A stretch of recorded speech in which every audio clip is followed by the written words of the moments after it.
Bonjour à vous tous, c'est très heureuse de vous retrouver pour cette guidance à choix qui va se dérouler en nature avec quelle fleur a un message à te transmettre. Donc on va voir à vous transmettre tous et toutes. On va voir un petit peu ce qu'on a envie de vous dire en ce sens. Je vais utiliser dans cette guidance à choix les fleurs de Bach également. J'avais envie d'utiliser la Bach que j'ai depuis un certain nombre d'années à ma disposition et qui permet d'avoir un peu une vision d'ensemble des fleurs qui peuvent être utiles. Donc je prendrai cet abac pour regarder en fonction de votre choix ce qui pourrait éventuellement être bon pour vous actuellement. Donc encore une fois, on va non seulement voir la fleur, mais aussi exprimer ce qu'elle pourrait signifier en termes de blocage et ce qu'elle va générer en termes de bien-être. Alors, vous n'êtes pas obligé d'utiliser des fleurs de bac si ça ne vous parle pas. D'ailleurs, si ces fleurs, elles ne résonnent pas, c'est-à-dire ce que je vais vous exprimer, ne résonne pas avec ce que vous vivez actuellement, bah, c'est peut-être c'est pas le bon choix aussi. Donc regardez aussi en fonction de vos ressentis, d'accord? Mais je me suis dit que c'était sympa aussi d'utiliser un petit peu différemment cette guidance à choix pour vous offrir un petit peu comment dirais-je, de moments holistiques. Pourquoi pas utiliser une fleur ou l'autre pour pouvoir vous aider sur votre chemin si ça vous semble nécessaire, si ça vous fait du bien, si ça peut vous aider. On peut trouver des fleurs de bac en pharmacie, en droguerie. Il y en a avec ou sans alcool, suivant ce que vous préférez. Hein. En général, on rajoute un petit peu soit du cognac, soit je ne sais plus exactement, mais pour aussi aider à la préservation, conservation des fleurs. Et puis, ça donne aussi un petit goût sympa. Mais quoi qu'il en soit, les fleurs de bac, c'est quelque chose de très sympa. J'en ai utilisé dans le passé et ça peut vraiment être utile pour ceux qui auraient éventuellement déjà utilisé du rescue en fleurs de bac qui correspond à plusieurs fleurs qui sont placées dans un petit flacon, l'essence de fleurs et qui peut être utile lorsqu'on a eu vraiment des moments difficiles, des gros stress, des traumatismes. Des fois, simplement prendre ces petites gouttes, elles peuvent vous aider à passer le cap, à libérer un petit peu les tensions. C'est un accompagnement, hein, c'est pas, ça va pas nécessairement tout régler en 30 secondes, hein, longtemps pas, mais ça peut vous accompagner et vous aider, d'accord? Donc encore une fois, si ça vous parle, utilisez-les. Si maintenant c'est pas ça qui vous intéresse, libre à vous de juste prendre le message qui viendra avec la carte. D'accord? Alors pour ce faire, je vais prendre les gardiens de Garolia. J'ai enlevé de ces gardiens toute la partie animale et j'ai gardé que les fleurs, les plantes qu'il y a dans ce jeu. Et je vais simplement demander à recevoir les 3 cartes, les 3 fleurs, les 3 plantes qui ont envie de vous transmettre un message. Et puis ensuite, on verra en fonction de cette plante, de cette fleur, quelle fleur de bac va correspondre à votre groupe. D'accord? Je pense que je prendrai 3 fleurs. Alors, on verra ce qui viendra. Hein. Je verrai aussi en fonction de vos besoins ce qui ressortira. Alors, pour cette guidance à choix sur le thème de quelle fleur a un message à te transmettre, à vous transmettre, quels sont les... Alors, j'ai 4... Ben, je vais peut-être en prendre 4 en fait. Ok. J'ai 4 cartes qui se sont immédiatement proposées. Donc, je vais rajouter un choix. Voilà, donc je vais faire 4. Donc on me dit que ça va être assez simple, hein, ça va être assez direct. Alors, première possibilité, on a la rose.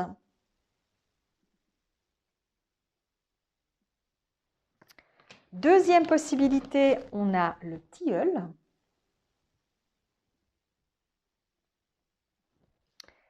La troisième possibilité, le genévrier.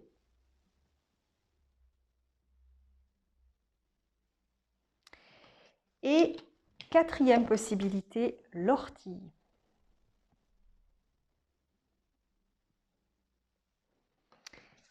Donc prenez en fonction de ce qui résonne pour vous, d'accord? La carte, la plante qui vous parle. Vous pouvez évidemment toutes les écouter, hein, rien ne vous empêche. Mais dans un premier temps, choisissez, juste pour avoir une première énergie.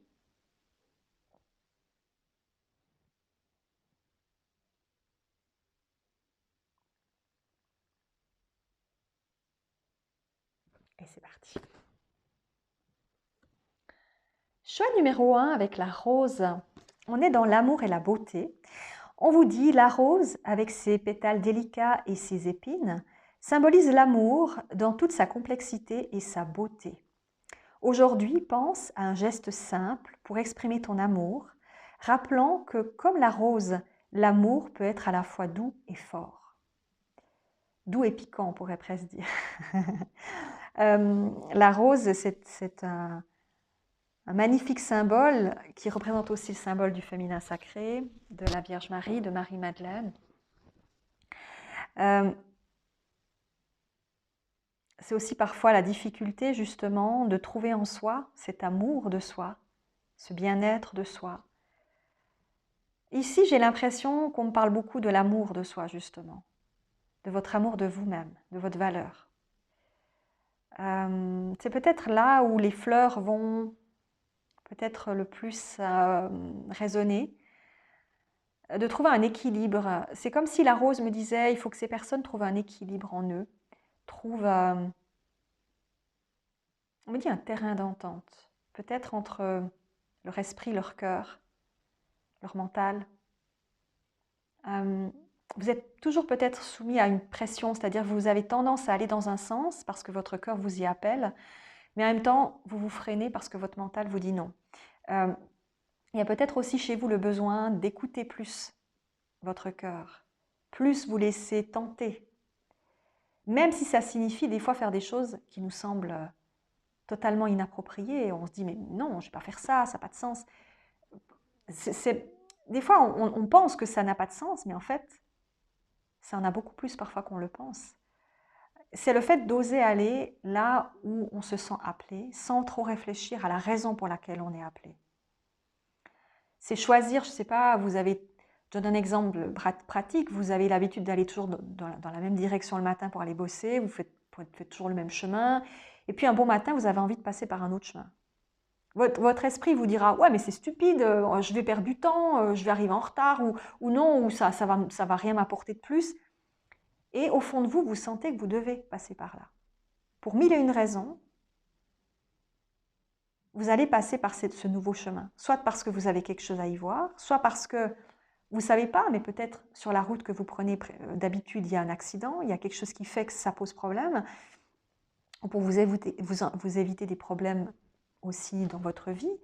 Vous voyez, il peut y avoir plein de choses qui peuvent vous amener à faire parfois des choix, à prendre des décisions qui semblent complètement alambiquées, complètement inhabituelles, totalement pas en phase avec ce que vous avez, on va dire, l'habitude de faire, ou que la logique ne semble pas, on va dire, concevoir comme juste, mais vous vous sentez appelé. Et là, il y a vraiment cette notion d'équilibre par rapport à ça, d'écoute de votre cœur et de vos impressions, de vos sentiments, de vos sensations. Peut-être que vous êtes des personnes aussi qui, plus d'une fois, vous avez eu des pressentiments au sujet d'une personne, d'une situation, mais vous n'avez pas écouté ce pressentiment. À la fin, vous vous dites « Ah, mais pourtant, je le savais, pourquoi je ne me suis pas écoutée ?» Je ne sais pas si vous avez déjà eu cette situation-là. Vous dites « Mais bon sang, mais pourtant, je le savais, mais pourquoi j'ai été dans le truc ?» Parce qu'en fait, vous avez omis de ressentir le petit truc au moment où il aurait fallu le ressentir. Vous avez tout de suite secoué ça de la main. Non, non, vous avez poussé ça de la main en mode non, non, non, non, mais non, c'est des idées. Non, ce n'est pas des idées. Donc, chez vous, il y a aussi cette notion d'avoir certainement des ressentis, des impressions, on me dit des pressentiments peut-être assez présents, mais peut-être que vous ne les écoutez pas suffisamment. Je ne sais pas pourquoi j'ai un goût de boisson pétillante dans la bouche, c'est bizarre. Je ne sais pas pourquoi chez vous, il y a une... Je sens aussi une odeur de boisson pétillante à l'orange. Je ne sais pas pourquoi j'ai cette odeur qui me vient. Je sais pas. Quoi qu'il en soit, peut-être aussi cette odeur, c'est le côté pétillant, le côté justement oser mettre de la pétillance dans votre vie. Oser faire des choses que vous, encore une fois, que vous vous autorisez pas parce que vous pensez que c'est pas bien, c'est pas logique, c'est pas cohérent. Ouais, mais bon, je vais perdre des sous, je vais perdre du temps, je vais... Mais peut-être pas. Peut-être qu'au contraire, vous allez en gagner. Vous voyez, il y a une notion que peut-être dans votre façon de penser, Vous vous mettez trop de pression, vous voulez trop être cohérent, logique. Mais la vie n'est pas toujours faite de cohérence et de logique. La vie est faite de magie aussi. Donc chez vous, il y a peut-être aussi cette énergie qui est importante. Et le mot équilibre me revient tout le temps en tête. L'équilibre, l'équilibre, l'équilibre. Faire l'équilibre en vous. Peut-être qu'il y a un manque d'équilibre en vous, il y a un déséquilibre justement. Vous avez une difficulté peut-être au niveau de votre tête et de votre ancrage. Peut-être qu'au niveau ciel et terre, il y a un déséquilibre, ou côté yin-yang. Peut-être chez vous, il y a quelque chose qui fait que vous ne vous sentez pas du tout en phase. Il y a votre tête qui vous dit quelque chose, votre cœur qui vous dit autre chose. Et Laura, si tu me regardes.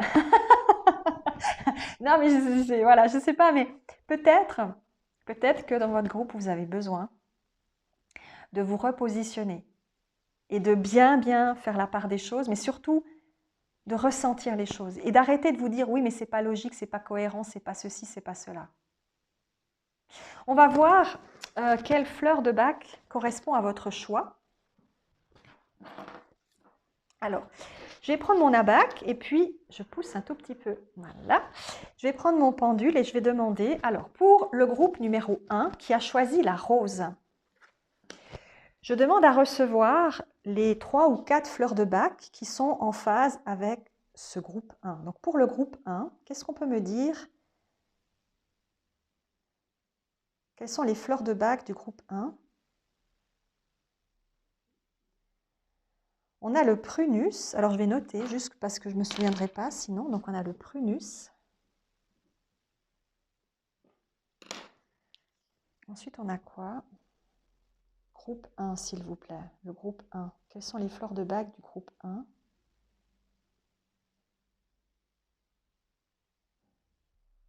Le genêt.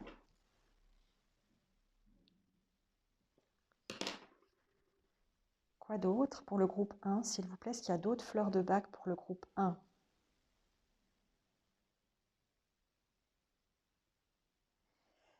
Le plumbago.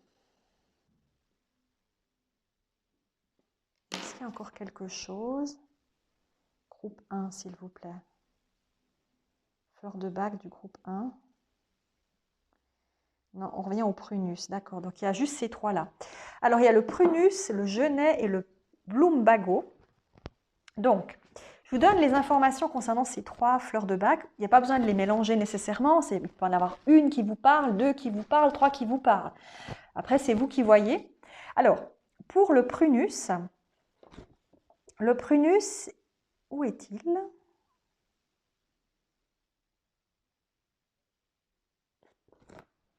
Le 6, il est là, voilà. Voilà, c'est ou cherry plume in English. Alors, ça, c'est pour qui? Ça correspond aux personnes qui ont peur de craquer, entre guillemets, de perdre le contrôle de soi, d'être impulsif. Donc, vous voyez, on est typiquement ici, c'est toute personne qui vraiment a peur de faire quelque chose sous le coup de l'émotion et de le regretter ensuite. Et les effets de la fleur du prunus, c'est apaisement et sang-froid en toutes circonstances et lucidité. Donc ça aide à être calme et à être lucide, d'accord? À prendre les choses, même s'il y a une impulsion, vous vous dites, ok, est-ce que c'est juste? Est-ce que c'est bien? Vous voyez, on en revient toujours à cette notion d'équilibre, d'accord?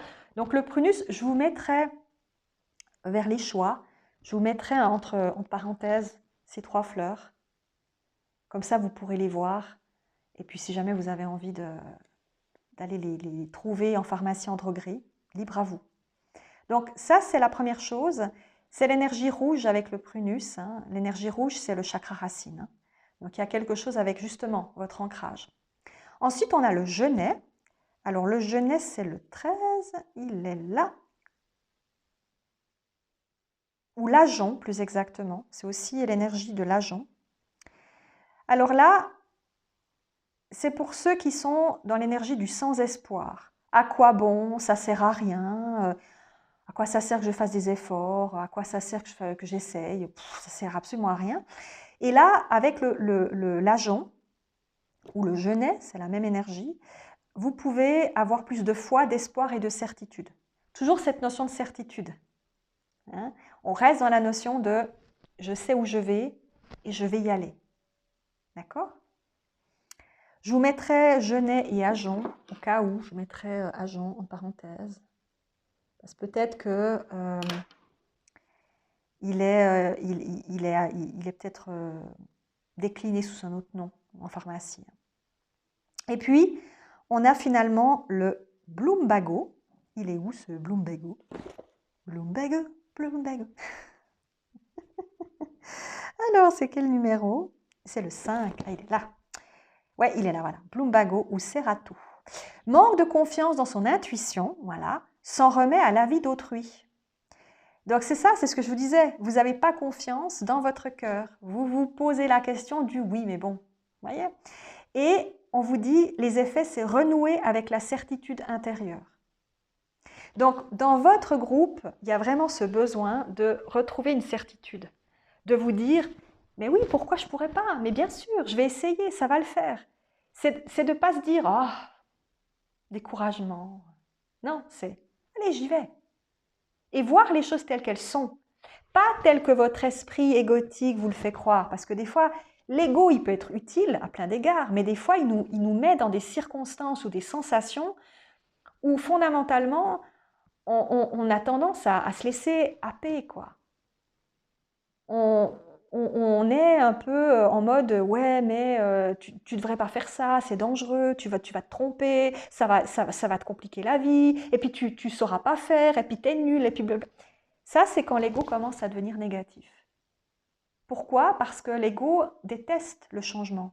Il veut vous protéger à la base, l'ego. L'ego, il est là pour vous assurer, on va dire, il est là pour assurer la survie de l'humain. Et pour assurer la survie de l'humain, il va faire en sorte que tout ce qui pourrait être différent de l'habitude de l'humain, même un truc qui pourrait le rendre heureux, hein, il va lui éviter. Parce que pour l'ego, tout ce qui est connu est sécurisant, même si c'est négatif. Vous avez rencontré des gens toxiques? Oui, mais vous savez comment faire avec ces gens toxiques. Donc, on va toujours les rencontrer, les toxiques. Parce qu'on sait comment faire avec eux. Donc, c'est sécurisant. On est en terrain connu. Voyez? Par contre, rencontrer quelqu'un qui est normal, oh, alors ça, je ne connais pas ça. C'est dangereux. Non, mais ça, je ne sais pas comment faire. Donc, il va éviter de rencontrer ces gens-là autour de vous. Étonnamment. Une situation qui pourrait être positive, ouais, mais bon, ça veut dire que je dois sortir de ma zone de confort. Ça veut dire qu'il faut que je commence à être heureux et heureuse. Mais non, mais non, mais non. Vous voyez, c'est ça, l'ego, il peut faire ça quand vraiment ça va trop loin. Si vous avez pris l'habitude, c'est comme une carte, c'est comme des programmes informatiques dans un ordinateur. Si vos programmes à la base, ils ont souvent été reliés à de la négativité, à des peurs, ça va s'implémenter dans la machine, dans l'ordinateur. Et ensuite, vous êtes toujours câblé sur ces programmes-là. Il faut à un moment donné enlever le programme et en remettre un nouveau. Mais pour enlever le programme et en mettre un nouveau, des fois, ça prend du temps. Parce que ça a tellement été longtemps programmé comme ça, votre cerveau, il fonctionne que comme ça. Il faut faire un reset. Il faut formater la bécane, on va dire. Mais quand on fait ça en informatique, ça prend une nuit complète. Bah, c'est la même chose pour une personne humaine. Il faut un sacré bout de temps pour que ça passe à autre chose. Donc voilà pour votre groupe, choix numéro 1.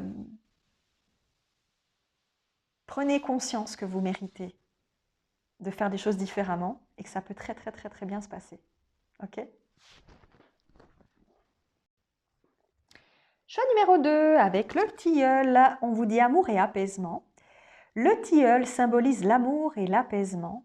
Pense à l'amour sous toutes ses formes et comment il apaise et enrichit ta vie, te rappelant de donner et recevoir l'amour avec gratitude. Ah, je sens assez vite dans cette carte-ci qu'il y a une notion d'abondance chez vous. Il y a une notion d'abondance, il y a le fait peut-être de ne pas oser avoir, de ne pas oser recevoir, ou avoir de la peine à recevoir un cadeau. Vous savez, il y a des gens, quand on leur donne un cadeau, ils ne savent pas dire merci, ils sont gênés. Ils n'ont tellement pas l'habitude qu'on leur donne un cadeau, ou quand on leur en a donné un, c'était parce qu'on attendait quelque chose d'eux, ou qu'on allait leur faire une remarque, ou qu'à la fin, ils ne savent pas s'ils ont le droit de le prendre, le cadeau. Tu me fais un cadeau, mais pourquoi? C'est quoi l'histoire là? Tu t'attends quelque chose de moi? Inconsciemment, il y a des gens, et ça y est, Ça les déconnecte complètement. Ils reçoivent quelque chose, ils disent non mais je ne peux pas recevoir un cadeau. En plus, certains pensent ne pas mériter. Donc peut-être vous faites partie de ces gens qui ont déjà de la peine avec ça. Prenez si ça résonne.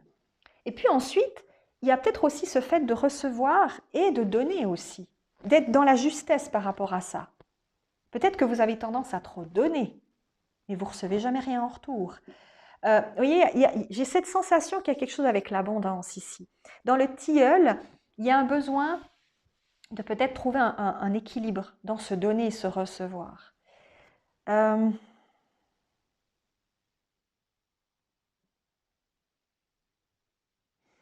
Peut-être aussi de faire un reset par rapport à des personnes justement qui dans le passé ont pu être, je dirais pas toxiques, mais qui ont pu justement profiter de vous.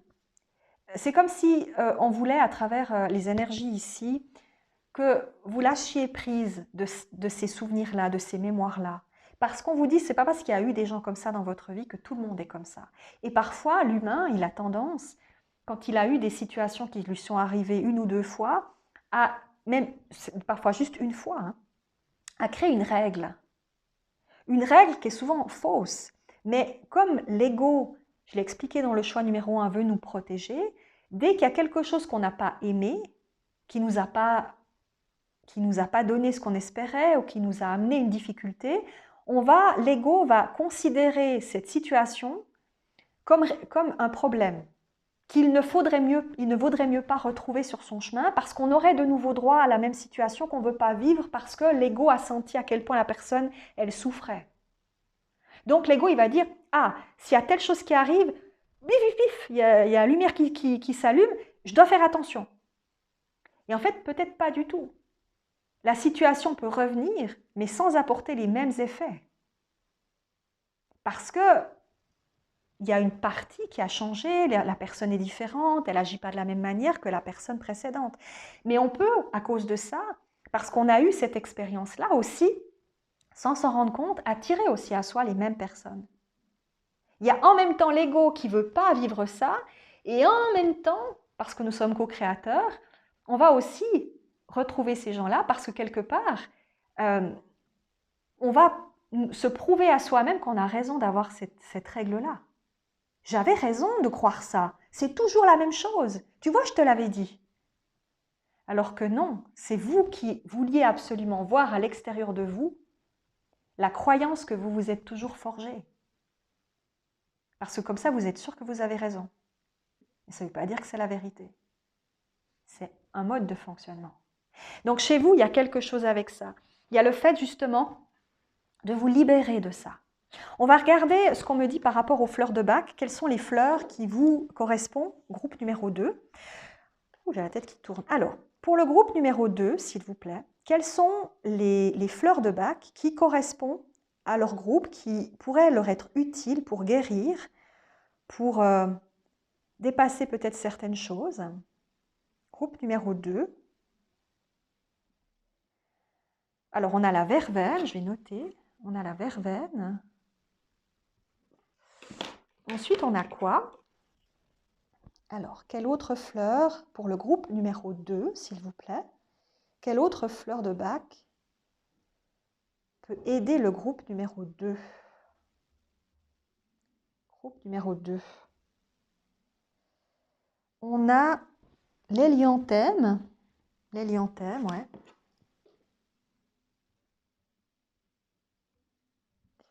On a l'hélianthème. Quoi d'autre, s'il vous plaît? Quelle autre fleur de bac peut aider le groupe numéro 2? Groupe numéro 2.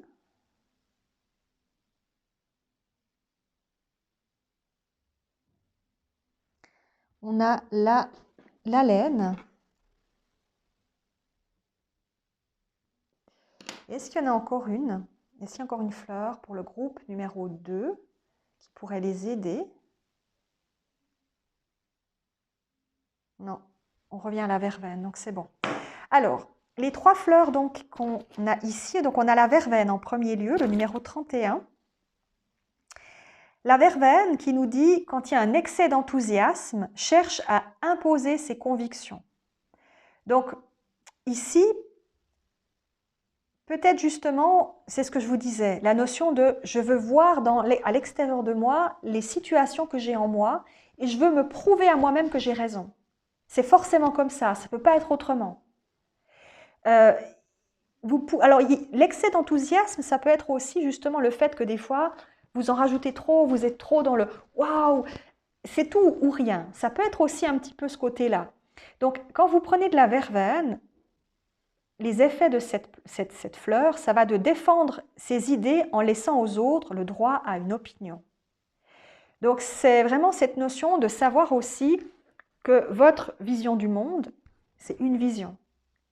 Que votre règle personnelle ne peut pas s'appliquer à tout le monde. C'est un petit peu, c'est un petit peu les parents, par exemple, qui, parce qu'ils ont vécu des choses compliquées dans leur vie, diraient à leurs enfants « fais pas comme moi, fais pas ceci » et les mettraient toujours en garde ou ne voudraient pas que leur enfant fasse ce que eux ils ont fait, alors que peut-être leur enfant, même s'il va faire cette chose-là que vous-même vous avez faite, peut-être qu'il va la vivre autrement. Et c'est en fait cette certitude que ça ne peut pas se passer différemment parce que moi, je l'ai vécu, donc forcément, les autres vont le vivre comme ça. Voyez? Donc là, cette verveine, elle va temporiser cette notion-là et vous faire prendre conscience que, ben non, si ça se trouve, les gens, ils vont vivre autrement la situation que vous-même, vous avez vécue parce que les gens ne sont pas vous et puis que la situation, encore une fois, n'est pas une règle définie dans du marbre. D'accord? Ça, c'est la première chose qu'on peut vous proposer ici. Ensuite, on a l'hélianthème. Alors, l'hélianthème, c'est le numéro 26. Ou de rock rose, en anglais. C'est pour les peurs, paniques et la terreur. Donc, peut-être dans votre groupe, vous avez des fois des moments comme ça de panique totale, de peur, c'est quelque chose que vous n'arrivez pas à gérer. Parce que justement, de nouveau, des situations que vous avez vécues étaient tellement intenses que vous n'arrivez pas à les dépasser, vous n'arrivez pas à faire la part des choses. Peut-être qu'il y a aussi quelque chose comme ça chez vous. Donc ici, avec l'hélianthème, quand vous prenez cet hélianthème, ça vous aide à avoir un grand courage, oubli de soi et force de volonté. Donc on est moins concentré sur soi, on a plus l'envie d'aller de l'avant et on a la confiance pour le faire.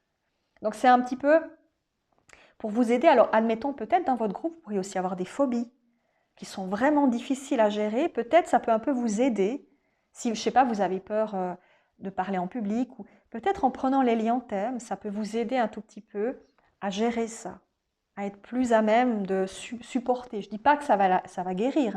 Une peur panique, elle ne se guérit pas avec une fleur de bac.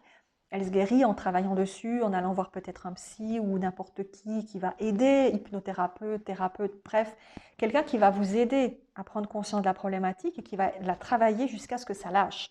Mais des fois, ça peut prendre un certain temps. Moi qui ai peur des grandes étendues d'eau, j'ai eu beau faire beaucoup de choses, à l'heure d'aujourd'hui, je ne sais toujours pas nager. Et je n'ai pas spécialement envie d'aller dans une grande étendue d'eau. Alors j'aime bien la mer, j'aime bien regarder la mer, j'aime bien l'entendre, j'aime bien la voir, ou le lac, ou que sais-je. Mais aller dedans, je l'ai eu fait, mais pas j'étais accompagnée et encore, c'était dur pour moi. Donc voilà. Donc, là, typiquement, l'hélianthème peut un petit peu vous détendre. D'accord? Et puis, il y a l'haleine, A-L-E grave N-E, le 28, le scléranthus, c'est marrant ça, en anglais. Indécision et incertitude dans le choix entre deux possibilités. Donc ça peut être aussi quelque chose que vous vibrez dans votre choix numéro 2, c'est le fait de ne pas savoir ce que vous devez faire. Alors là, ça reprend la notion du donner et du recevoir. Là, ça me fait un peu penser aux personnes justement qui reçoivent quelque chose et puis ils ne savent pas comment ils doivent se comporter. Il y a aussi cette notion, j'ai un peu cette impression, ils ne savent pas comment faire, ils ne savent pas s'ils doivent dire merci, s'ils doivent être contents, ils ne sont pas contents, vous voyez ? J'ai un peu cette impression. Alors, ça peut être non seulement de l'indécision dans des choix de tout ordre, mais j'ai aussi cette sensation par rapport à la carte du tilleul qu'il y a aussi cette notion de ne pas savoir comment gérer les émotions, gérer peut-être certaines choses. On ne sait pas comment on doit se comporter. J'ai aussi un peu cette impression avec vous. Et donc, si vous prenez de l'haleine, vous allez avoir une résolution, choix et équilibre beaucoup plus clair. Donc ça veut dire que vous saurez peut-être mieux ce que vous devez choisir, avoir peut-être aussi une meilleure façon d'exprimer peut-être certaines choses, être peut-être plus à même de savoir comment il faut décider d'agir, de faire, de mettre en avant. Parce que peut-être vous êtes des gens qui attendaient un petit peu que les choses se décantent ou peut-être c'est pas vous qui allez initier par exemple certaines choses dans des relations, vous allez attendre qu'on vienne vous chercher, ou vous allez pas aller vers les personnes nécessairement. En tout cas, il y a cette notion d'indécision. Dans votre choix, il y a quand même cette notion de je ne sais pas bien comment je dois me placer, je ne sais pas bien comment je dois... Toujours cette notion d'entre-deux, justement. Est-ce que je dois dire oui? Est-ce que je dois dire non? Est-ce que je dois prendre? Est-ce que je dois donner? Il y a cette notion un petit peu. Et puis, peut-être aussi la difficulté à vous ancrer, à vous sentir en paix dans certaines situations. Donc voilà pour ces trois fleurs. Prenez si ça vous parle. Je mettrai les 3 fleurs sous le choix, d'accord, pour que vous puissiez éventuellement les utiliser si ça vous parle et vous avez envie d'aller en pharmacie ou en droguerie pour trouver ces fleurs. Donc voyez si ça résonne. Ok? Choix numéro 3 avec le genévrier. Ici, on vous dit le genévrier symbolise la protection et la santé. Aujourd'hui, imagine te tenir à l'ombre de cet arbre robuste, te sentant revitalisé et sécurisé, comme si son essence te protégeait de toute négativité. Là, il y a peut-être quelque chose avec des peurs liées à des cauchemars récurrents étant enfant, à des peurs du noir, peur de certaines énergies, vous avez peur qu'on vous fasse quelque chose, mauvais œil et tutti quanti. J'ai quelque chose avec ça en fait. Là, en regardant cette plante, j'ai aussi l'impression, alors c'est du genévrier, mais j'ai aussi l'impression qu'on parle de la belladone, qui est une plante extrêmement toxique. Alors il y a une époque, je crois que c'était à la Renaissance, on l'utilisait pour mettre dans les yeux, parce que la belladone, d'ailleurs c'est pour ça que ça s'appelait belladone, parce que ça permet en fait, à la pupille de se dilater pour donner vraiment une impression extrêmement... Quand vous avez la pupille qui se dilate, bah ça peut être extrêmement beau. Ça peut donner c'est comme si vous avez déjà vu par exemple les bébés chats ou certains... Bah d'ailleurs, ils font ça dans le commerce. Les peluches maintenant, elles ont souvent des yeux extrêmement grands et avec les pupilles très dilatées. Ça a été prouvé que psychologiquement, ça donne une sensation de mignonnerie, de douceur, comme un bébé qu'on a envie de protéger. C'est ça en fait, ça donne cette sensation-là. Et ça peut être extrêmement sexy, ça a été prouvé aussi que psychologiquement, homme comme femme, quand on montre des images, des photos, avec une pupille extrêmement peu dilatée ou très dilatée, on va choisir plutôt là où c'est très dilaté. Parce qu'on a l'impression que l'œil est plus grand. Alors que quand il est... Et c'est d'ailleurs un des signes de séduction. Quand quelqu'un, en général, tombe amoureux de vous, on voit tout de suite sa pupille se dilate. Quand il est très intéressé par vous, il va vous regarder avec un regard et les pupilles vont se dilater et vous sentez que la personne, en fait, ça se voit immédiatement, est attirée par vous. C'est un signe d'attirance, de séduction. C'est même inconscient. C'est quelque chose qui se fait naturellement. Donc c'est quelque chose qui plaît énormément. C'est un symbole justement d'attraction et ça va aussi donner cette sensation de grands yeux Alors, les femmes surtout utilisaient ça. Donc après, on ne voit plus rien. C'est comme quand vous allez chez l'ophtalmo, on vous met des gouttes pour regarder le fond de l'œil, vous voyez que dalle, mais c'est super sexy. Voilà. En tout cas, à un certain niveau. Hein. Mais voilà, il y a cette notion. Donc, ça me fait penser à ça. Je vous raconte tout ça parce que cette plante qui, au demeurant, apportait justement ce côté très séduisant, est aussi une plante toxique. Et j'ai aussi cette sensation de toxicité, peut-être des gens qui paraissent très séduisants, mais qui sont mauvais pour vous ou qui sous un couvert très bienveillant, en fait, ne sont pas du tout en phase avec vous et pourraient peut-être que vous avez l'impression que quelqu'un vous veut du mal ou que vous êtes soumis justement au mauvais œil. Vous voyez, il y a toujours cette notion avec l'œil. Peut-être c'est des personnes que vous ne soupçonnez même pas de faire ça. Ou c'est vraiment une sensation que vous avez, mais vous n'arrivez pas à comprendre exactement pourquoi vous sentez cette sensation bizarre avec une personne, alors qu'au demeurant, elle paraît charmante. Vous voyez, il y a peut-être quelque chose aussi avec ça. Il y a cette notion de je ne sais pas, je ne suis pas sûre. Donc là, j'ai aussi cette image qui me vient en regardant ce genévrier de quelque chose de toxique, de quelque chose qu'on a peur de peut-être de voir aussi. Peut-être vous êtes aussi dans le déni par rapport à quelque chose. Une relation, une situation. Au fond de vous, vous savez qu'elle n'est pas bonne pour vous, mais vous n'arrivez pas à vous faire à l'idée qu'elle n'est pas bonne. Peut-être le genévrier ici, il essaye de vous dire « Hey, oh, ça ne va pas t'aider ce que tu es en train de faire, ça ne va pas t'apporter ce que tu veux, et la personne ou la situation que tu espères, elle n'est pas bonne pour toi. Arrête de te focaliser là-dessus. Ouvre les yeux, justement. Ouvre les yeux et vois la vérité en face. Il y a peut-être aussi de ça. » On va regarder les 3 fleurs qui sont pour vous. Alors, pour le groupe numéro 3, s'il vous plaît, quelles sont les 3 fleurs de bac qui résonnent avec eux? On va voir ce qui pourrait vous aider. Qu'est-ce qui pourrait aider le groupe numéro 3? Quelle fleur de bac peut aider le groupe numéro 3, s'il vous plaît?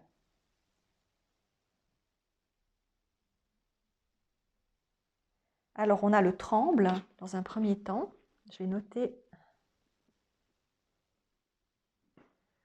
le tremble. Quelle autre fleur peut aider le groupe numéro 3, s'il vous plaît? Quelle autre fleur peut aider le groupe numéro 3? On a de nouveau le prunus, qu'on avait déjà eu précédemment. Ok. Quelle autre fleur peut aider le groupe numéro 3? Groupe numéro 3.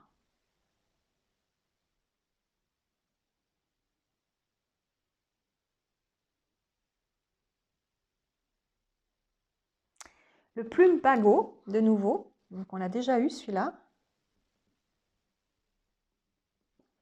Est-ce qu'il y en a encore un? Est-ce qu'il y a encore une fleur pour le groupe numéro 3? Est-ce qu'il y a encore une fleur qui pourrait aider ce groupe? L'eau de roche.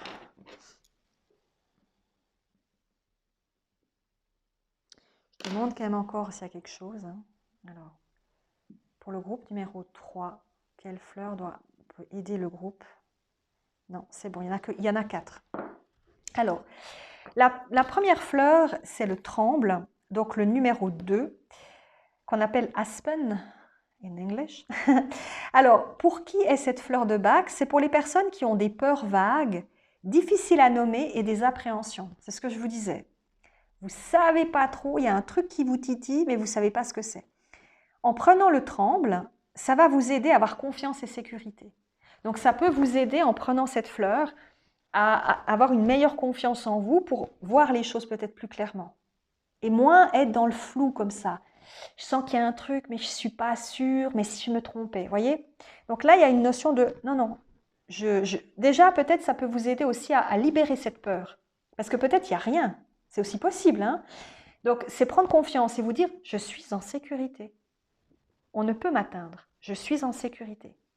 D'accord? Vous rappelez toujours que, peu importe la personne, on ne peut faire quelque chose contre vous que si vous acceptez qu'on le fasse. Parce que d'une certaine manière, sans vous rendre compte, quand vous êtes en train de vous focaliser sur une personne, vous commencez à avoir peur de cette personne, ou vous commencez à avoir des doutes sur elle, vous lui donnez de la force.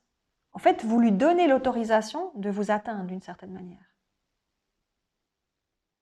Alors que si vous avez confiance en vous et que vous vous sentez en sécurité, vous en fichez. Ça vous passe au-dessus. Donc la personne n'a pas accès à vous. C'est parce que vous, quelque part, vous surinterprétez son comportement aussi, qu'elle a cette force sur vous. Voyez?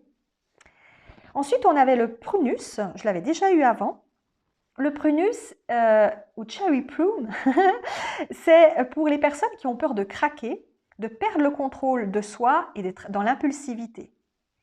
Donc c'est vraiment, voyez, vous Vous êtes justement en face de quelqu'un qui vous énerve et vous avez peur de faire quelque chose que vous ne devriez pas parce que vous, peut-être, encore une fois, vous surinterprétez une situation et en fait, la personne, peut-être qu'elle veut vous faire craquer. Ouais, peut-être elle voudrait vous faire passer pour la méchante aussi, ou le méchant. Mais vous ne savez pas trop. Donc du coup, avec ce prunus, si vous prenez le prunus, ça va vous aider à être dans l'apaisement et sans froid en toutes circonstances et dans la lucidité. Donc c'est pour vraiment vous maîtriser.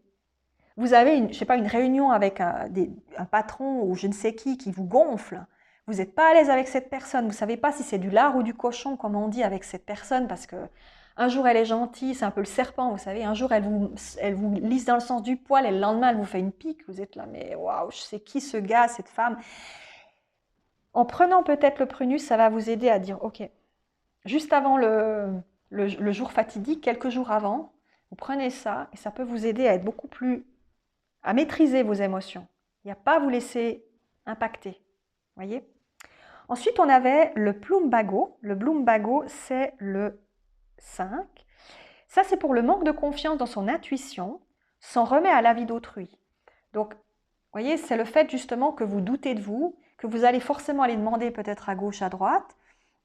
Et puis, les personnes autour de vous, elles ne sont pas toujours de bons conseils nécessairement.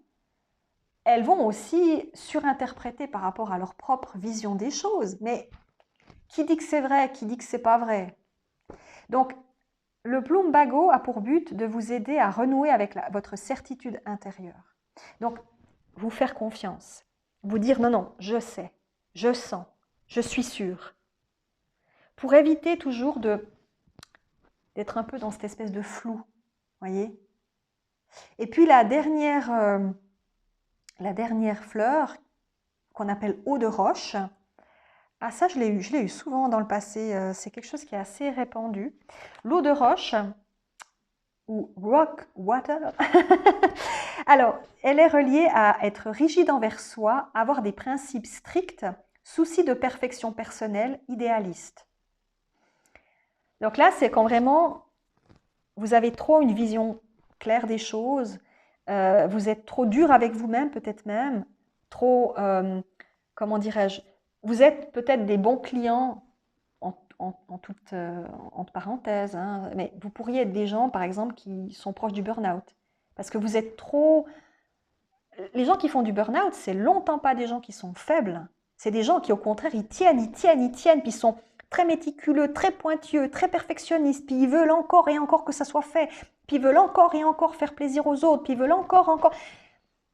Ils sont tellement dans cette surenchère qui peut être aussi parfois liée au fait, alors à certains niveaux, peut-être pas chez tout le monde, hein, mais certains peut-être aussi, qu'ils attendent par exemple dans leur métier, dans leur travail, que le patron soit un peu comme le père ou la mère qui les félicite, qui leur renvoie quelque chose à ce niveau-là. Et dans ces cas-là, la personne va être prête à tout pour recevoir une félicitation, pour montrer qu'elle est capable, parce qu'elle a ce besoin aussi de valorisation, elle a ce besoin de montrer qu'elle est capable. Et elle a besoin, si elle ne l'a pas vécu pleinement dans sa vie de famille peut-être, d'avoir aussi une autorité qui va lui montrer qu'elle a de la valeur. Et puis si en plus on lui dit « c'est merveilleux ce que tu as fait », bah, ça va encourager la personne à toujours faire plus. C'est une surenchère permanente, vous voyez. Souvent dans le métier, dans le job, dans la vie sociale d'une entreprise, on rejoue aussi des clichés parentaux. C'est-à-dire le patron devient une figure paternelle ou maternelle et ensuite on a autour de soi les représentations plus ou moins évidentes de certains membres de la famille qu'on a connus, des frères, des sœurs, des cousins, des tantes, etc. Et tout ça se rejoue. Et quand on a eu des fois des difficultés déjà à la base, on va avoir tendance aussi à avoir des comportements qui vont de nouveau être problématiques ou qu'on aura de la peine à comprendre parce que déjà à la base c'était compliqué. Je ne dis pas que c'est tout le temps le cas, hein, mais ça peut des fois, pour certaines personnes qui ont besoin de lâcher, de libérer quelque chose dans leur famille, le fait de vivre une situation similaire un peu dans le domaine professionnel va soit les aider à passer un cap, soit les ramener dans une problématique qu'ils n'ont pas encore compris. Voyez. Donc ici, on est dans cette énergie-là. Et puis, il y avait l'eau de roche, c'est ce que je viens de vous dire. Hein. Donc l'eau de roche, si vous en prenez, voilà, c'est ça que je ne vous ai pas dit, ça va vous aider à s'accorder de la joie de vivre et à garder un esprit souple. Donc ça peut vous aider à être beaucoup plus léger, à prendre les choses aussi avec plus de légèreté, à être moins « Ah, mais il faut que ce soit parfait ». Mais non, on s'en fiche. S'il y a bien une chose que j'ai appris en vieillissant, c'est que c'est pas si grave si les choses ne sont pas parfaites.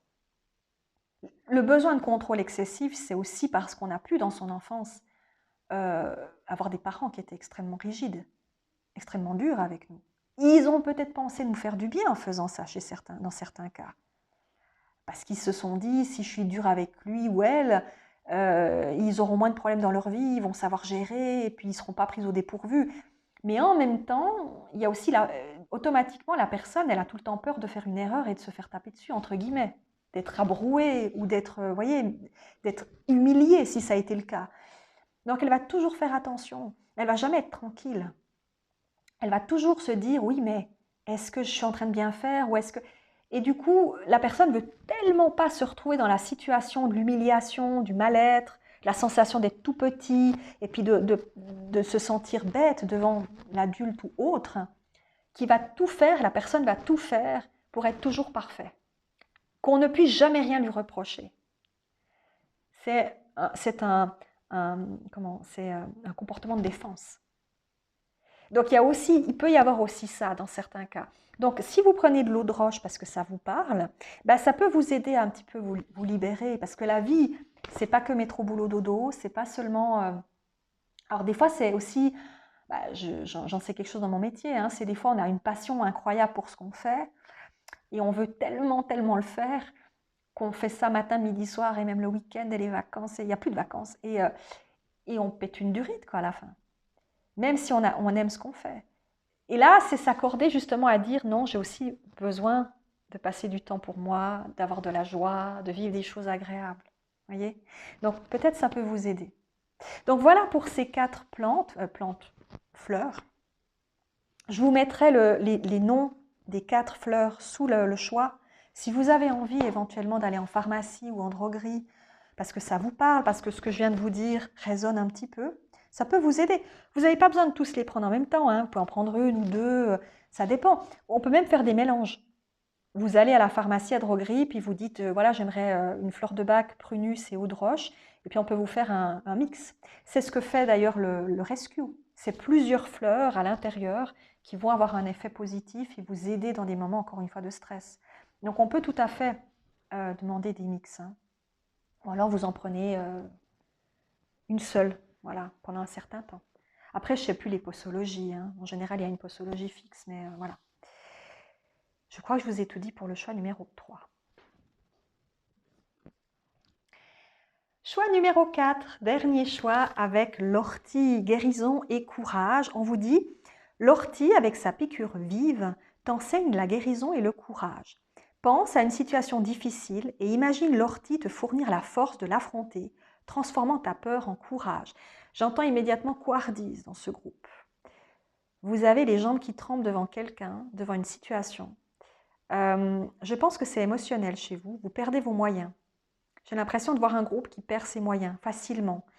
Vous pouvez avoir tendance peut-être à mettre certaines personnes sur un piédestal et à vous dire ah, si cette personne me regarde ou me parle, ou c'est un petit peu, vous savez, ça me fait toujours sourire, c'est humain, hein, mais quand je sais pas, vous croisez une célébrité dans la rue, puis vous êtes oh, mon Dieu, c'est machin ou machine, ben ouais, ben c'est une personne humaine, quoi. Moi, ça j'ai jamais pu comprendre ça. Moi, je suis pas du tout comme ça me passe au-dessus. Je sais pas si c'est dans ma façon d'être ou si c'est dans la notion de mon pays, parce qu'il paraît qu'en Suisse, on s'en fout un peu, hein, complètement. Donc, mais c'est cette notion-là, vous voyez, c'est de voir quelqu'un et se dire ah. Et peut-être chez vous, il y a cette notion déjà de se sentir mal à l'aise par rapport à une personne, mais c'est pas parce que cette personne vous fait peur, c'est parce que vous êtes subitement un petit peu en mode oulala, cette personne, mon Dieu, je sais pas comment je vais me comporter, elle va me juger. Mais c'est pas dans la peur, c'est plus dans l'admiration. Et vous êtes un petit peu, vous voyez, ou quand on est amoureux et on n'ose pas trop regarder l'autre et on se dit c'est mignon, mais et puis il peut aussi y avoir de la couardise par rapport à la difficulté à exprimer peut-être des émotions. Toujours dans la notion peut-être d'amour. Ou de ne pas dire ce qu'on pense à une personne qui dépasse des limites et qu'on n'ose pas lui dire stop, par exemple. Parce que on sent bien qu'on devrait peut-être mettre les points sur les i, mais on n'y arrive pas. Parce qu'on ne veut pas passer pour la méchante ou le méchant. On ne veut pas avoir des histoires. Ah, on supporte. On ne dit rien. On fait avec. Ça, c'est très suisse aussi. Chez nous, c'est consensuel et consensus. Ça, c'est une grande. Un Suisse ne vous dira jamais frontalement ce qu'il pense de vous. Alors, peut-être les nouvelles générations, mais à l'époque, juste avant la mienne et encore plus loin, les gens, ils acceptaient tout sans broncher. Quitte à passer pour des idiots, ils disaient rien. Par contre, alors par derrière, oui, alors après, c'est des gens qui, quand ils sont pas d'accord, ils vont rien dire, mais ils vont se plaindre à une instance où ils vont, tout d'un coup, vous allez recevoir un papier, je sais pas de qui, de quoi, parce que voilà, c'est comme ça. On veut pas passer pour les méchants. On veut pas trop devoir se justifier non plus. On préfère rien dire. Puis on fait bonne figure. Puis on dit ah bon, faut faire avec quoi. Voilà, très suisse. Ben, c'est peut-être un peu comme ça chez vous aussi. C'est votre manière de fonctionner. Je veux pas trop en dire. Je veux pas trop avoir des histoires. Ah, puis je peux pas. C'est compliqué. Si je dis quelque chose, c'est vraiment ça. Ça me rappelle ma grand-mère. Peut-être j'ai déjà raconté cette anecdote, mais qui avait tout le temps une nana des témoins de Jéhovah qui se pointait chez nous. C'était une Suisse allemande comme ma grand-mère. Et évidemment, une ou deux fois, elle lui a ouvert. Parce qu'elle était très gentille, ma grand-mère. Et elle commençait à papoter en suisse allemand. Et comme c'était une de ses compatriotes, entre guillemets, dès qu'elle la voyait, elle ne peut pas s'empêcher. Je disais, mais arrête de faire ça. Alors qu'est-ce qu'elle faisait quand elle la voyait arriver, parce qu'elle la voyait monter la rue? Elle me disait, on fait plus de bruit, on fait semblant qu'on n'est pas là. Je disais, mais non, non, on n'est pas là. Elle attendait jusqu'à ce qu'elle s'en aille. Elle sonnait une ou deux fois, et elle attendait qu'elle s'en aille. Il fallait faire le silence jusqu'à ce qu'elle soit partie. Parce qu'elle n'arrivait pas à lui dire non. Des fois, elle prenait même ses brochures à la con, pardon, mais. Et elle lisait ses trucs. Alors, déjà, elle avait l'angoisse et de l'anxiété, elle lisait ses machins. Mais je pense que ça ne l'a pas aidée à la fin de sa vie, parce que c'était vraiment des trucs sur la mort, la fin des temps et tout ça, hein, comme ça peut être chez les témoins de Jéhovah, la culpabilisation et tout ça. Mais elle les prenait, ces trucs, puis elle les lisait, parce qu'elle s'ennuyait des fois. Donc, au lieu de lire un livre, elle lisait ça. Ben voilà. Et c'était toutes des choses comme ça. Ah non, non, mais il fallait pas. Il fallait pas dire stop. Il fallait pas dire non, ça m'intéresse pas. Il fallait pas être désagréable. Ah ben non. Non, mais quand même, c'est une fille allemande et puis elle est gentille. Puis ben voilà. Donc peut-être dans votre groupe, vous avez tendance à être comme ça. À pas oser dire les choses et à vous laisser faire. Alors ça peut être soit parce qu'il y a chez vous, voilà, vous sentez, il y a quelqu'un qui vous plaît énormément, ou vous admirez quelqu'un profondément, et vous ne savez pas comment attirer l'attention de cette personne, ou vous êtes un petit peu gauche avec cette personne parce que justement vous avez des émotions pour cette personne, ça c'est le bon côté on va dire. Ou alors à l'inverse, vous savez très bien que ça ne va plus, mais vous n'osez pas dire les choses en face. Vous êtes embêté, voyez. Donc moi j'ai un peu cette impression avec cette ortie que vous devez prendre courage, peut-être pour être aussi plus piquant des fois. C'est pas parce qu'on dit non à quelqu'un, ou peut-être même qu'on ne va pas être d'accord avec cette personne, qu'on est des mauvaises personnes. Il ne faut pas tout le temps vouloir être gentil, gentil, gentil, parce que c'est bien beau d'être gentil, gentil, gentil, mais ça signifie aussi un peu con, con, con, hein, des fois. Donc il y a une notion aussi de faire la part des choses. On n'est pas des mauvaises personnes parce qu'on n'est pas d'accord avec quelqu'un. On a le droit d'imposer son point de vue. Une personne qui vous ferait croire que de donner votre avis, ce n'est pas une bonne chose, et puis que vous n'avez pas le droit, c'est une personne toxique. Vous avez le droit de donner votre avis, vous avez le droit de dire non, vous n'êtes pas d'accord. Il n'y a aucune raison que vous soyez obligé de toujours convenir à la personne en face parce que sinon, non, ça lui convient pas. Oh, je t'ai connu plus sympathique que ça. Oui, mais c'est comme ça. Vous voyez, il faut aussi faire la part des choses à ce niveau-là. On va voir vos fleurs, d'accord? Alors, quelles sont les fleurs pour le groupe numéro 4? Alors, quelles sont les fleurs qui peuvent aider le groupe numéro 4 dans leurs énergies, leur guérison? Alors, groupe numéro 4.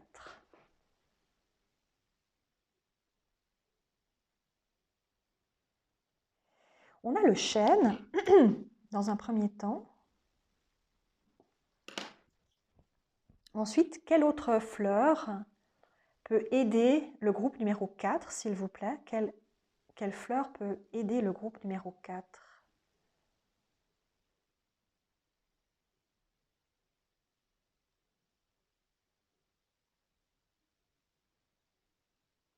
La vigne. Quoi d'autre? Qu'est-ce qui peut encore aider le groupe numéro 4?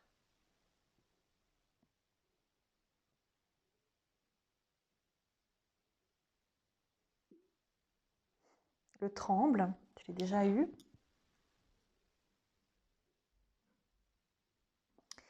Est-ce qu'il y a encore quelque chose?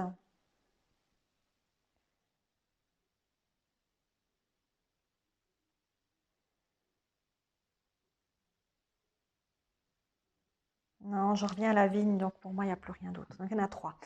Donc, ces 3 fleurs que je vous mettrai les noms des fleurs sous le choix, si vous avez envie de l'utiliser. Vous pouvez en prendre une si vous avez envie, ou faire un mix si ça vous parle à chaque fois. En pharmacie, en droguerie, hein, vous pouvez aller et puis on vous donnera la posologie. Encore une fois, il y a avec ou sans alcool, ça dépend ce que vous voulez. Donc déjà le chêne, qu'est-ce que ça va vous aider? Donc le chêne, c'est le numéro combien? Ici, 22. Alors, le 22, le hawk, c'est pour les personnes qui ont tendance à continuer à lutter malgré tout. C'est-à-dire que vous savez que ça ne sert à rien, mais vous continuez quand même. Vous voyez le truc? C'est vraiment les gens qui ne veulent pas voir peut-être justement que quelque chose n'est pas bon pour eux et qui essayent malgré tout peut-être aussi d'arranger les bidons avec quelqu'un, de faire des efforts alors que la personne n'en fait plus du tout depuis bien longtemps. Mais vous continuez à essayer, mais en fait, vous perdez du temps. Donc avec le chêne, ce que ça va faire, ça va vous aider à avoir de la force, de la patience, du courage, de la constance et de la mesure. Donc ça peut, avec le chêne, vous aider, on va dire, peut-être à lutter toujours, mais avec beaucoup plus de bon sens, avec aussi une certaine forme de compréhension de l'autre, pas pour vous épuiser, mais pour faire les choses avec plus de mesure, avec plus de bon sens.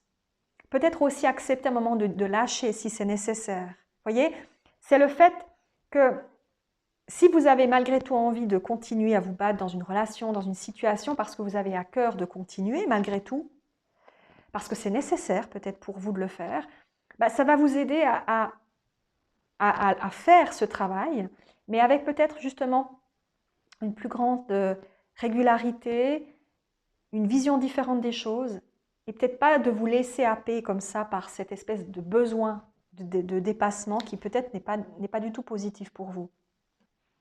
Ensuite, on a la vigne. Alors la vigne, c'est 32, 32, 32. Alors la vigne, alors c'est pour les personnes qui ont une tendance autoritaire, dominateur, cherchent à imposer ses idées. Donc si ça vous parle. Donc il y a vraiment cette notion de, vous voyez, ça va un petit peu de pair avec continuer à lutter malgré tout, c'est-à-dire on veut toujours tirer la couverture, on veut toujours imposer.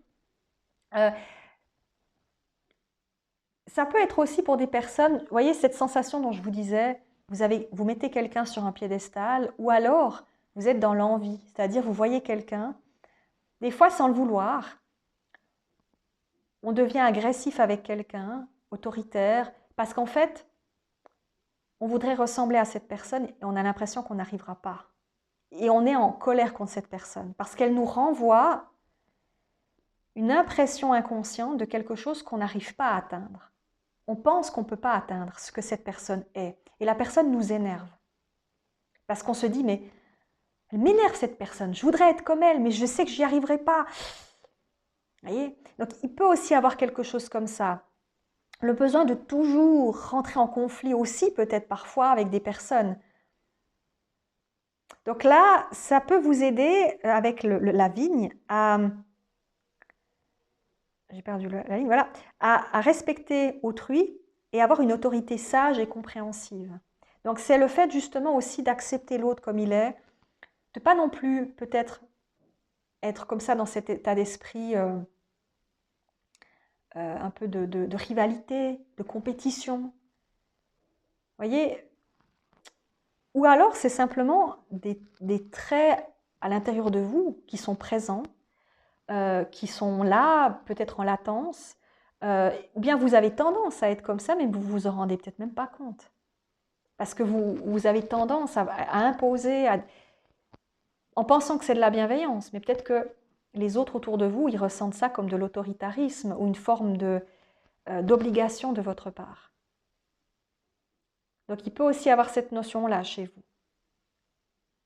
vous. Donc avec l'ortie, justement, il y avait non seulement la peur, mais il y a peut-être aussi cette notion de piquer un peu. Vous piquez trop des fois.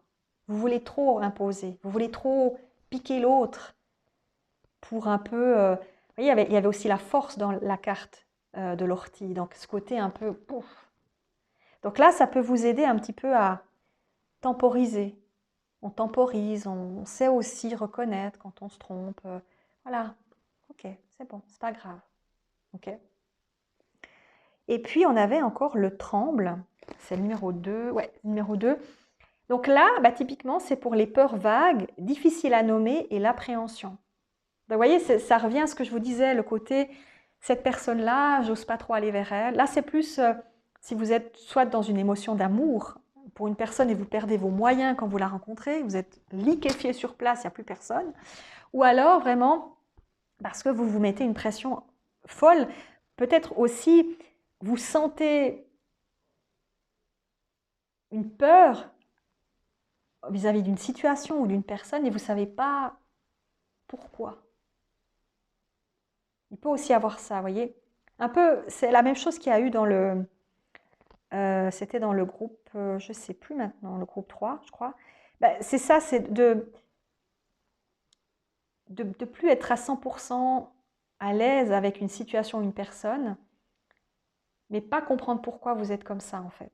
Donc, si vous prenez du tremble, ça va vous aider à gagner en confiance et sécurité. À vous dire non, j'ai pas à me sentir mal à l'aise par rapport à cette personne. J'ai pas à surinterpréter ce qui va se passer. C'est ça, des fois, quand on est amoureux ou quand on est, je sais pas, on voit quelqu'un qu'on admire, on va commencer à se faire des films, à se demander comment ça va se passer. Et puis, d'un côté, ça peut être agréable de se faire des films, mais de l'autre, ça nous met aussi une pression. Parce qu'on se dit, mais est-ce que je vais être à la hauteur? Est-ce que ça va fonctionner? Est-ce que ceci? Est-ce que cela? Donc peut-être que dans votre groupe, le tremble peut vous aider justement à dire, bon maintenant, ça va bien se passer. Ça ira comme ça ira. Je suis comme je suis. Voilà. Puis on verra bien. La personne, elle est humaine, hein, c'est pas un être, je sais pas quoi. Comme disait, ah ça c'est très sympathique, mais mon oncle qui me disait, il faut les imaginer aux toilettes, ça calme. Ou tout nu, ou comme vous voulez. Peut-être pas tout nu parce que ça risque de vous mettre mal à l'aise, mais voilà, vous pouvez essayer ça aussi. Parce que toute personne que vous croisez, c'est avant tout une personne humaine. Hein. Quand vous lui enlevez son apparence, sa manière de se comporter, tout ça, c'est juste un être... vous ne savez pas comment la personne est à la maison. Ça se trouve, elle se cure le nez, et puis elle se fait les ongles des pieds devant la télé, et puis elle boit sa bière, et je ne sais pas quoi, et puis elle est comme tout le monde, et puis elle n'est pas plus mignonne, pas plus sympathique que la majorité des gens. On ne sait pas. Toute personne a un peu ses tares, ses défauts, ses qualités. Donc, il ne faut pas nécessairement toujours... C'est pour ça que moi, j'ai tendance à ne pas trop me prendre la tête. Je me dis, ben, les gens sont comme ils sont, quoi. Puis quoi? Puis rien. Voilà. Donc, voilà, si ça peut vous aider, ces trois fleurs, que ça résonne un peu avec vous, je ne sais pas à quel niveau, mais si ça résonne, ben, vous pouvez éventuellement les utiliser. D'accord? Voilà. Ben, je vous ai tout dit avec cette guidance très particulière, mais ça m'a fait plaisir de le faire sous cette forme. C'est sympa un petit peu de changer les habitudes. J'espère que ça vous sera utile et que ça vous aura intéressé, et que ça vous aura plu. Et puis on se redonne des nouvelles tout bientôt.